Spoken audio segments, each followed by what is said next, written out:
Australia's economy may take a decade to recover. Let's have a look. Hello everyone, Florian Heise here. I've got my stein of coffee. Welcome to another episode of HeiseSays.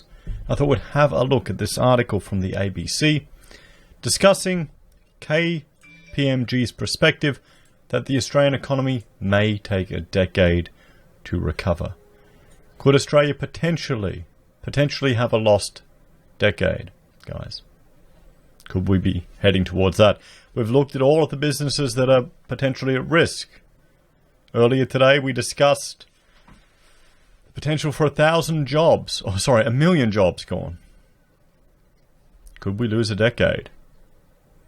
The beginning of the year, even discussing this probably would have seemed out of place, wouldn't it?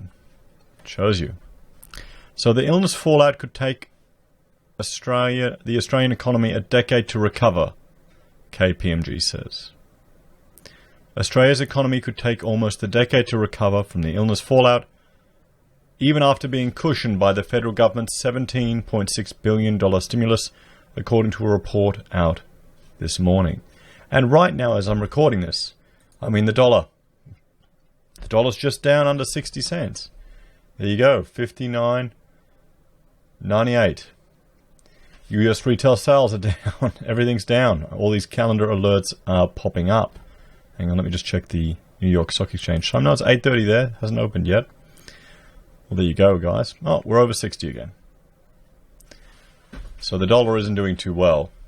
Our stock market is at 5,300. So it's picked up a little. But consumer confidence is smashed. Entire industries are at risk. And you have to remember our economy. Our economy is not that complex, guys. I'll bring up one of my favorite websites, the Observatory of Economic Complexity, 59th in the world. And we're a quarry for the world, really. We're not value adding to anything anymore. If you prefer, Harvard, if Harvard's your poison, guys, the Harvard Atlas, we're 93rd in the world. All these people are saying Australia can be innovators, we can be leaders in this or that. I don't know where they're coming up with that. We don't have the complexity to produce advanced components. Everything's imported. People are saying we should be, world leaders in renewable energy because we happen to have sunlight in a desert. Sure. So, modeling by the advisory firm KPMG warns the potential for a fully blown global economic crisis, while not imminent, is now very real, with the public health crisis spilling over into the economies of every nation. And I know we're not all fans of KPMG, particularly considering their involvement with their cash ban and their recommendations to reduce it to a $2,000 limit. And particularly if reserve banks around the world are going to take even more drastic action and start forcing us all to negative interest rates, to help nudge us. I would argue that doesn't even seem that unrealistic anymore. It's not that far-fetched, because consumer confidence is pretty bad. The last data I have, guys, it was going down. I'd hate to see what it is now. We'll get unemployment figures later this week. But do you think negative interest rates, would that be enough to nudge some people into spending? How many people are worried? If you're getting the stimulus money, what are you spending it on? Let us know in the comments. If you're not getting it, what would you spend it on? Guys, will it just go off the mortgage? Will it go into silver or gold? Will you put it on some CFDs, taking a punt? Or will you go out and spend it in the retail sector? The economic damage will continue for some time, and in all likelihood will escalate in intensity, the report said. Despite evidence of households engaging in stockpiling and the recent heavy falls in financial markets, we believe the probability of a pandemic resulting in a full-blown panic scenario remains low. Okay. What do you think, guys? Do you think it remains low? Let me know your opinion in the comments. I think it could turn around. I'm optimistic. It could. I mean, we're in a different time now. It's not like ancient history or the time of the Spanish flu. People can work together. There's reports that they've got a treatment for this illness. Although I've watched too many horror movies and played too many computer games where, it's the cure that turns everyone into zombies. Maybe I just need to watch I Am Legend again. KPMG said the best case scenario, with last week's emergency stimulus, Australia's economic growth would decline by 0.9% in 2020, amounting to a 17 billion hit before slowly recovering in 2021. So, we're definitely going to hit a recession. And the question is, will we dig out of it? Will we dig out of it? Or will, QE, increases in the repo market, will consumers lose confidence in their currencies? Chief economist Brendan Ryan told the ABC's AM program business and consumer confidence was being rocked by shoppers stockpiling toilet paper and hand sanitizer, something fueled by social media. Well, have you stockpiled this stuff, guys?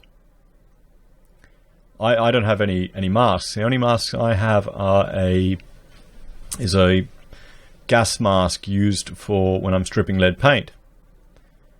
And I the few times I have gone out, I've taken it with me, but I haven't worn it out. Maybe I should start. I look like even a more extreme, more paranoid person, but then again, does it matter? Particularly if I have a pregnant woman at home. There now does appear to be quite a lot of panic in the community with regards to how the illness is going to play out within Australia, Dr. Ryan said. That panic in the community will translate into disruption within the economy. There does need to be calm. History tells us that pandemics are not unique, but ultimately they pass. Yes, okay, yeah, he's right, but people don't want to die. They're afraid. They're worried for their family. They're worried they won't be able to wipe their bum, so they're going crazy on toilet paper. Business and consumer confidence is low. We're losing confidence. Although the report is based on no further surprises on the spread of the illness, it warns businesses and consumers will lose confidence if the pandemic is more acute and longer lasting.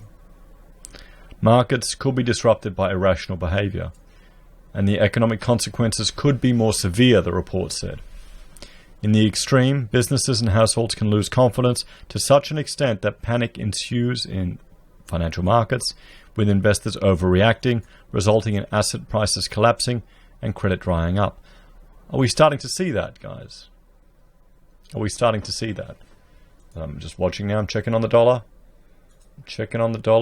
Oh, we're back over 60 cents. 60.025.